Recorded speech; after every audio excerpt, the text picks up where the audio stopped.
Welcome to the Slop Farm. Enjoy the video. You start by verifying your Android version and making a quick backup. You will modify system fonts so this protects you.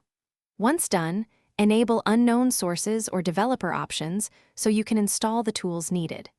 You then download an iOS Emoji TTF and a reliable font installer or file manager.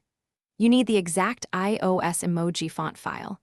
This is what replaces the default glyphs. Make sure storage permissions are granted, and the files are easy to find before continuing.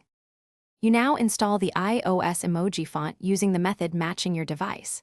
If rooted, use a root-enabled File Explorer or Magisk module to replace system fonts or add an overlay.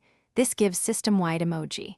If unrooted, install a font-changing launcher or a keyboard app that supports custom fonts. This limits scope to supported apps. Once installed, reboot so caches refresh and Android loads the new glyphs.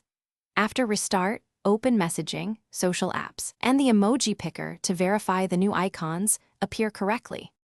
You finish by verifying display and behavior across apps. Test sending emojis to contacts to ensure compatibility.